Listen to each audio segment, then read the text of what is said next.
What is going on, YouTube and weight loss warriors? It's your boy C-Dub, and I'm back with another video. And today I want to break down dry fasting, and I'm going to do it right after this.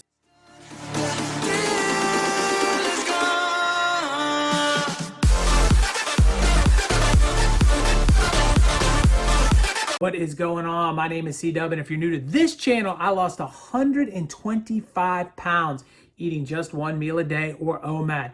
I'd like to welcome you. I started this channel to hook you up with tips, tricks, knowledge, and ideas that I've learned along the way in my journey to help you out on your journey.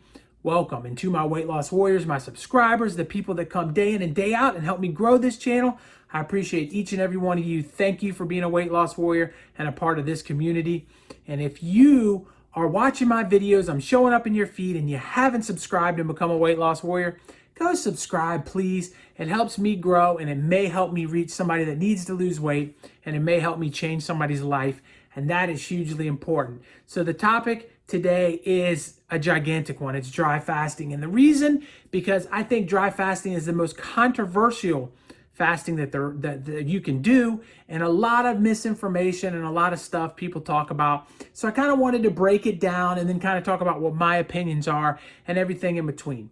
So first, I want to tell you what fasting versus dry fasting, the kind of the background. So fasting basically means you're not intaking any food or anything with a calorie for a certain period of time. And a lot of people mess that up. And I'm telling you now, I stress it over my channel over and over again, but I just had somebody DM me a message and ask the other day saying, well, I'm putting this in my, or I'm drinking this and this with calories. That's not breaking my fast, is it?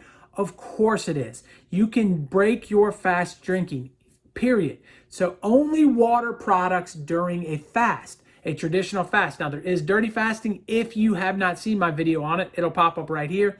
You can click on dirty fasting and learn what you can kind of do there. But ultimately with the fasting part, it's just water and water only. So when you say I'm going to dry fast, there's actually two kinds of dry fasting, and it's something a lot of people don't want to talk about, but there are two. There's a hard dry fast and a soft dry fast. And so they're two different things with two totally different approaches. So the hard dry fast means that you are not only intaking no water, but you are not washing your hands, you are not showering, you are not adding any water to your body whatsoever. And the reason why they do that is your skin absorbs water. So if you don't shower, then your body is not gaining any water whatsoever in any way.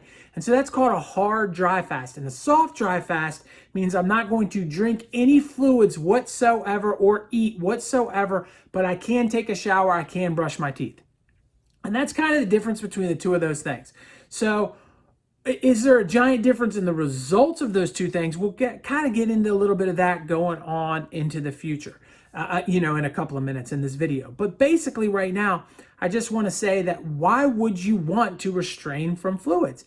And that is where we get into a situation where it gets a little tricky and we start to, navigate down some roads. So first, let me say that if you plan on doing a dry fast after this video, or you were planning on it before this video, or whatever the case is, you got to go talk to your doctor. There's just no other way around it. Dry fasting can be dangerous, and we'll get into a little bit of that in a bit too.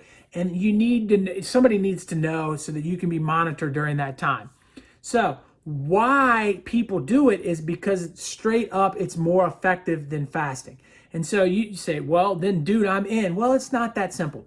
So let me explain why it's more effective. And it's said to be 3 times as effective in studies as a regular fast. So basically what you're doing is by restraining from fluid, your body has to create its own water, and it will in the beginning for sure. Now, it cannot do this long term, but it will go to autophagy and it will recycle cells to make them, turn them into water. And there's some science behind that and some scientific lingo that I don't have in front of me right now. So I'm going to leave that off. You just have to trust that your body can make its own water through autophagy, and it will make its own water. So being as it's doing that, it has to start recycling cells. It's like, hey, look, we're not getting food, we're not getting water. We have to start creating our own water. We have to start creating our own food, which is from your fat.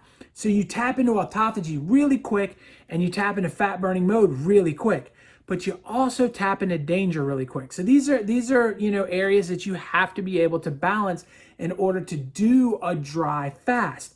And so the difference between the hard part and the soft part is very minute. You're talking about a small percentage. So if you're on a fast and you go the hard route and say, I'm not going to shower for however long I'm doing this, I'm not going to wash my hands, I'm going to stay completely away from water, you might get a percentage or two more benefit, than you would if you didn't. So to me, it's not even close. So let's now take a look at whether or not I've done it. I have never done a hard dry fast, for a large period of time. Now, maybe I started fasting in the morning after I had showered the night before and I didn't intake any water or wash my hands for a few hours of the fast or whatever. But for the most part, I've never gone into it and consciously said, hey, listen, I'm going to dry fast. I did have a period of time when I was doing 6 meals a week and I was skipping a meal.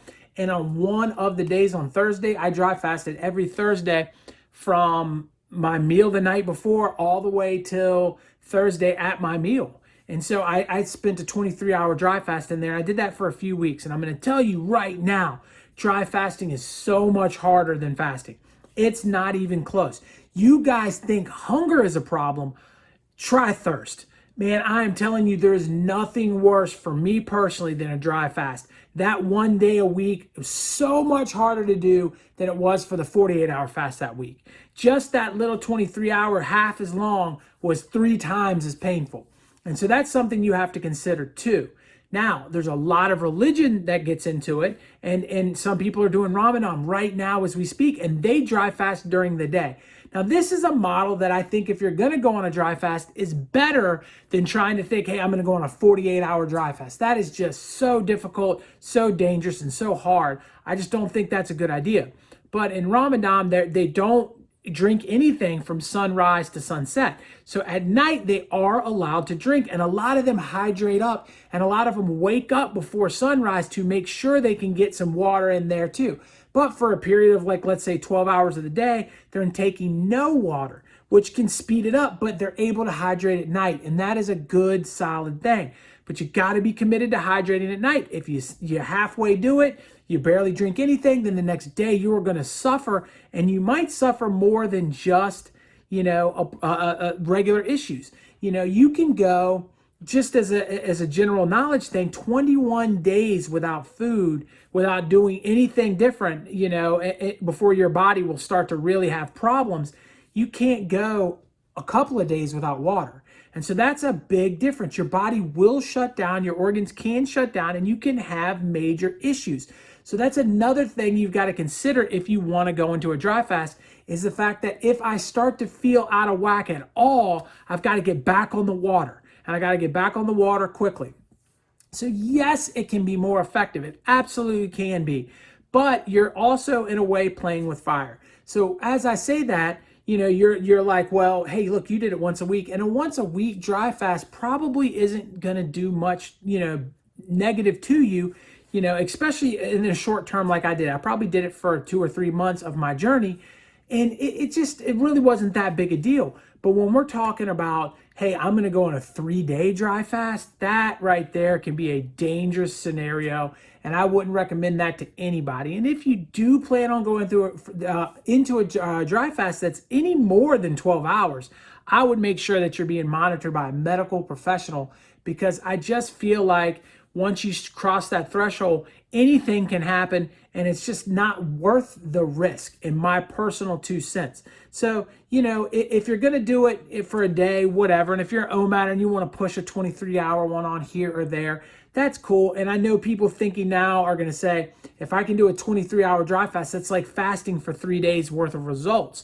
And all of that is true, but understand that things can go south much faster in a dry fast than they could in just a typical water fast. So I hope now that you've done the dry fasting, now that I've done the fasting video, and you understand the difference between a dirty fast and a regular fast, and now you can add a dry fast into that mix, hopefully you have a better understanding of the 3 of them and what you can use and how you can mix and match them into your own fasting protocol. And that's a beautiful part about this. Whether you're on the 16 and 8, you can add a dry fast into that. You can dry fast for 12 hours of your 16 and 8, and then you can have fluids for the other 4. And no matter what it is, you can move back and forth, and you can mix and match it to your personal protocol, and figure it out to where it's going to benefit you the most just make sure you're careful if you're headed into one of these dry fasts and you're doing the right stuff, and you're hydrating before it greatly and after it.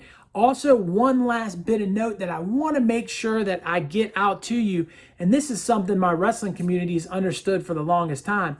Dry fasting increases weight loss greatly, but it's not real weight loss. Yes, you're going to burn more fat than you would in a regular fast, but because you're not intaking water, you're sweating all of the time, and you're shedding skin and doing all these things all of the time, and your weight is just going to go down and down and down and down and down.